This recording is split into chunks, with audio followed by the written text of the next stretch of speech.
सुल्तान रई से बहुत कम लोग होंगे जो वाकिफ़ नहीं होंगे। सुल्तान रई वो थे जो आप कहते हैं ना एक सेलिब्रिटी इन रियल टर्म्स, मतलब एक ऐसा कैरेक्टर, एक ऐसा सेलिब्रिटी जो कि वाकई एक नेशनल सेलिब्रिटी होता है। तो सुल्तान रई साहब हमारी पाकिस्तान की फिल्म इंडस्ट्री के वो सेलिब्रिटी थे, उन्हें वो स्टेटस हासिल था कि वाकई एक नेशनल हीरो थे।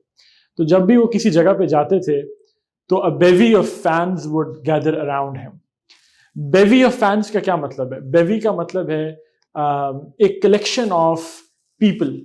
जनरली ये यूज होता है कलेक्शन ऑफ वुमेन, मतलब गैदरिंग ऑफ वुमेन या गैदरिंग ऑफ गर्ल्स की सेंस में, लेकिन ये किसी और सेंस में भी जनरली यूज हो सकता है, जैसे कि बेवी ऑफ फैंस या बेवी ऑफ फॉलोअर्स।